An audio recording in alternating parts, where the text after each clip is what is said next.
TRS బహిరంగ సభ కాంగ్రెస్ ప్రభుత్వంపై తిరుగుబాటుగా మారనుందని మునుగోడు మాజీ ఎమ్మెల్యే కూసుకుంట్ల ప్రభాకర్ రెడ్డి అన్నారు. గట్టుపల్ల మండలం బీఆర్ఎస్ పార్టీ సర్వసభ్య సమావేశానికి ఆయన ముఖ్య అతిథిగా హాజరై రజతోత్సవ సభ వాల్ పోస్టర్ ఆవిష్కరించారు. అనంతరం ఆయన మాట్లాడుతూ మునుగోడు నియోజకవర్గంలో ఏ ఒక్క మండలానికి కాంగ్రెస్ ప్రభుత్వం అభివృద్ధి చేయలేదని 50 పడకల ఆసుపత్రి తీసుకొచ్చారా అని ప్రశ్నించారు. ఎమ్మెల్యే రాజగోపాల్ రెడ్డి మంత్రి పదవి కోసం తహతహలాడుతున్నాడని, ముందుగా నియోజకవర్గం అభివృద్ధిపై దృష్టి సాధించాలని అన్నారు. మునుగోడు మండలంలోని అన్ని వ్యవస్థ అవసరంగా మారాయని అన్నారు. కాంగ్రెస్ ఎన్నికల ముందు ఇచ్చిన హామీలు మరిచిందని, ఏ ఒక్క హామీ పూర్తిగా నెరవేర్చలేకపోయిందని విమర్శించారు. కేసీఆర్ గారి నాయకత్వం, కేసీఆర్ గారి నాయకత్వం, కేటీఆర్ గారి నాయకత్వం, హరీష్ రావు గారి నాయకత్వం, జగదీశన్ నాయకత్వం, జై తెలంగాణ. ఈరోజు నూతన మండలంగా ఏర్పడ్డ గట్టుపల్లిలో 7 గ్రామ పంచాయతీల పరిధి నుంచి ఇక్కడికి విచ్చేసిన ముఖ్య కార్యకర్తల సమావేశం. ఈ సమావేశానికి అధ్యక్షత వహిస్తున్నటువంటి మాజీ జడ్పీటీ సభ్యులు కన్నాని వెంకటేశ్వర గారు పెద్దలు, అదేవిధంగా ఈ కార్యక్రమానికి విచ్చేసిన మండల పార్టీ మండల చండూరు మండలం మాజీ చైర్మన్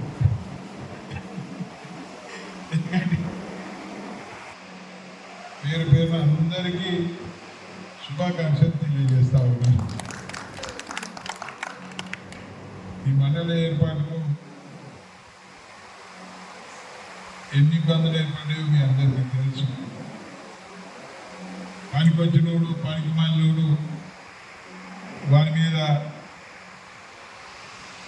ఏ భారం లేకుండా ఎదుటి మీద 2 రాళ్ళు అనేసి అయ్య మండలాన్ని కూడా చెడగొట్టిన వాళ్ళు కూడా చాలామంది ఉన్నారు. అయినా కానీ చివరిగా ఇచ్చిన మాట ప్రకారం మళ్ళీ ఈ ప్రభుత్వంలో కేసీఆర్ గారి నాయకత్వంలో బీఆర్ఎస్ పార్టీ నూతన మండలంగా ఏర్పాటు చేసి మీ రుణం తీసుకోవాలని అనుకుంది. తప్పనిసరిగా మండలంగా ఏర్పాటు చేసుకున్నాం, రుణం తీసుకున్నాం. అప్పట్లోనే పోలీస్ స్టేషన్ కూడా పూర్తి అధికారాలు ఇద్దామని అనుకున్నాం. కానీ ప్రభుత్వం మారడం వల్ల ఆ అవకాశం లేకపోయింది.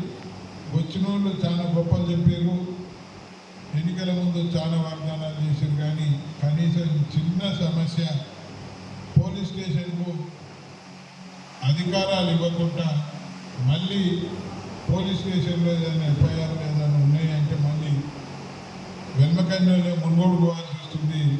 అంతర్పేటోళ్ళు నాంపురం వాళ్ళేమో మరిగూడెం పోవాల్సి వస్తుంది. గట్టుపల్ల తీరంపల్లి, అదేవిధంగా చేరిగూడెం, కమ్మగూడెం వాళ్ళేమో చండూరు పోవాల్సి వస్తుంది. మనకి ఇంత ఇబ్బంది పడతా ఉంటే మొన్న ఇక్కడ ఎమ్మెల్యే ఆయన పొంకనాలు మాత్రం కొడుతూ ఉన్నాడు, కానీ పనులు మాత్రం చేస్తాడు. 16 నెలలకి ఈ పని చేయలేకపోయినావా?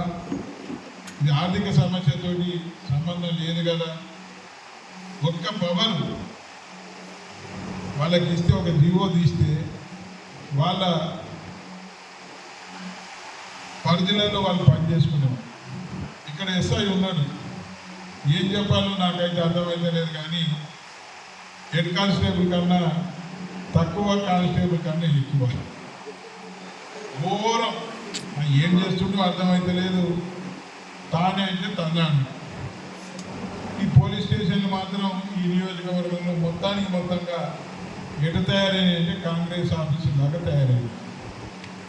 ఇక ఆయన ఏం చెప్తే అది లేమంటే లేస్తారు, కూర్చోమంటే కూర్చుంటారు. వాస్తవం ఏంది, ఇది న్యాయమైందా కాదా అనేది కూడా ఆలోచిస్తలేదు. పోలీస్ వ్యవస్థ ఎప్పుడు కూడా సివిల్ మ్యాటర్లో పట్టించుకోవద్దు. కానీ సివిల్ మ్యాటర్లో, భూమి తగాదాలలో, ఇళ్ల తగాదాలలో పట్టించుకుంటా ఉన్నారు. కానీ ఈ అసలు విషయాలను మాత్రం పట్టించుకోవడం లేదు. పెద్ద రచ్చబండలు అయిపోయినాయి పోలీస్ స్టేషన్. అది మున్గోడు పోలీస్ స్టేషన్ కానివ్వండి, లేకపోతే గట్టుపల్ల పోలీస్ స్టేషన్ కానివ్వండి, ఇంకో ప్రధానంగా రైతాంగానికి ఉపయోగపడేటువంటి రైతు బంధు ఏదైతే ఉందో మీ కేసీఆర్ 10,000 అయింది, మేము 15,000 చేస్తామని అన్నారు. 15,000 కాదు, ఇంతవరకు 5,000 దేనికి దిక్కులేదు. 3 ఎకరాల వరకు వచ్చినాయి మొన్నటి వరకు. మన రేవంత్ రెడ్డి గారు ఏం మాట్లాడాడు 26వ తారీఖు నాడు, ఇవాళ 26వ తారీఖు సెలవు ఉంది, బ్యాంకులు బంద్ ఉన్నాయి, రాత్రి 12 తర్వాత మీ ఖాతాలో టంగు టంగు టంగ్ అని పడతాయన్నాడు. పడ్డాయి ఎవరికైనా టంగు టంగు? ఒకటి బాధ కలిగించేటువంటి విషయం ఏంటంటే, ఇది రాజకీయంగా మాట్లాడటం కాదు, కానీ ఒక ముఖ్యమంత్రి స్థాయిలో ఉండి ప్రజలకు మోసపూరితంగా అబద్ధాలు మాట్లాడడం ఇది సహించరానటువంటి విషయం అని చెప్పి ఈ సందర్భంగా మనవి చేస్తున్నాం. మాట్లాడకూడదు. ఒక ముఖ్యమంత్రి అంటే ఈ రాష్ట్రానికి, ఈ రాజ్యానికి ఒక అధికారి, రాజ్యం వేలేటువంటి అధికారి, రాజ్యం వేలేటువంటి మన నాయకుడు, మనం ఎన్నుకున్నటువంటి నాయకుడు ఇంత పచ్చి అబద్ధాలు మాట్లాడి ఇట్లా డొల్పేసుకుంటూ వెళ్ళిపోతున్నటువంటి పరిస్థితి మనం చూస్తున్నాం. ఇక ఒక్క హామీ కూడా లేదు. ఇక మన జిల్లాలో కోమటిరెడ్డి వెంకటరెడ్డి, రే కేటీఆర్ ఇక చూసుకో 4,000 అని పేపర్ చూపించింది, అవునా కాదు? ఇక చూసుకో 4,000 అని కాగితం మీద లేదు, 4,000 ఇచ్చాడు చెప్పింది. వచ్చాయి 4,000 16 నెలలు అయింది. ఏం జవాబు చెప్తారో చెప్పాలి. బాధ్యత లేదు. వీళ్ళు ఏం మాట్లాడడం అనేది జ్ఞాపకం ఉంటే వీళ్ళకి అర్థమవుతుంది. ఏది పడితే అదే మాట్లాడు. 16 నెలలు అయింది. 4,000 రూపాయలు కేటీఆర్ అని మాట్లాడినటువంటి వెంకటరెడ్డి ఎందుకు నువ్వు 4,000 రూపాయలు ఇవ్వలేవో ఈ ప్రజానికానికి జవాబు చెప్పాల్సిన అవసరం లేదా? రైతు బంధు 15,000 చేస్తున్నావు, ఎగనామం పెట్టినావు. మహిళలకు 2,500 రూపాయలు ప్రతి మహిళకి ఇట్లా 2,500 ఇస్తా అని చెప్పినావు, లేదు. ఏ ఒక్క హామీ కూడా అమలయ్యేటువంటి పరిస్థితి ఈరోజు ఈ రాష్ట్రం లేకుండా ఒక ఫ్రీ బస్ పెట్టిండు. ఇక మహిళలందరూ తిరుగుతారు కదా, దాన్నే గ్రామ ఫోన్ రికార్డుగా తిప్పి తిప్పి తిప్పి తిప్పి చూపిస్తారు ఫ్రీ బస్. ఇక ఉన్న మగోళ్ళు ఎక్కువ దాంట్లో సీటే ఉండదు. ఇట్లా అనేక రకాల, ఇక కళ్యాణ లక్ష్మి నువ్వేదయ్యా 1,00,000 రూపాయలు. ఇక్కడ ఉన్న వాళ్ళకి ఎంతమందికి తెలుసు, బస్సు గుర్తు రాజీనామా చేసిన తర్వాత సిద్దిపేట నుంచి మొదటిసారి ఇండిపెండెంట్గా చంద్రబాబుకు రాజీనామా పత్రం ఇచ్చి నిలబడ్డప్పుడు బస్సు గుర్తుతో ఇండిపెండెంట్గా నిలబడి భారీ మెజార్టీతో గెలిచిన తర్వాత మనకు ఒక 2002లో మనకు పార్టీ గుర్తు ఏర్పడ్డది. అదేంటిది అంటే రైతు నాగల్ తోటి జిహెచ్ఎంసీలో నిలబడి పోతుంటే మన హేళన చూసుకుంటున్నారు. ఎందుకంటే గ్రేటర్ హైదరాబాద్ అంటే దాంట్లో మొత్తం ఆంధ్రలో పెద్దగా ఉంటుంది. జెండాలు చూసి అవహేళన చేసిన వాళ్ళు చాలా మంది ఉంది. అట్లాంటి ఆ రోజు నుంచి 14 సంవత్సరాలు ఉద్యమం చేసి ఉద్యమ నాయకుడే 2014లో రాష్ట్రాన్ని సాధించి ముఖ్యమంత్రి అయిన చరిత్ర భారతదేశంలోనే ఎక్కడ లేదు. సో అదే 9.5 సంవత్సరాలు నెంబర్ 1 రాష్ట్రంగా భారతదేశంలో ఉంచినారు అంటే కేసీఆర్ గారి అనుభవం, ఆయన చాణక్యం ఎట్లాంటిదో అందరూ అర్థం చేసుకోవాలి. మళ్ళీ తిరిగి రాబోయే ఎలక్షన్లో భారీ మెజార్టీతో క్లీన్ స్వీప్ చేయబోతున్నాము.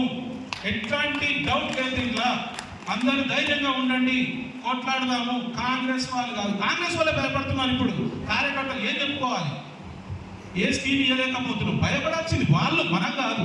నిలదీయాల్సింది మనం. ఎక్కడ భయపడాల్సిన పని లేదు. ముందుకు పోదాం. కూసుకుల ప్రభాకర్ రెడ్డి గారు మనకు అండగా ఉంటారు, అన్న వెంకటేష్ గారు ఉంటారు. సో ఈ అవకాశం కల్పించిన అందరికీ, వేదిక ముందున్న అందరికీ, గులాబీ సైనికులకు ధన్యవాదాలు తెలియజేస్తూ రజోత్సవ సభ 27వ తారీఖు అందరూ కంకణబద్దులై ముందుకు కదలాలని కోరుకోవడం జరుగుతుంది. జై తెలంగాణ.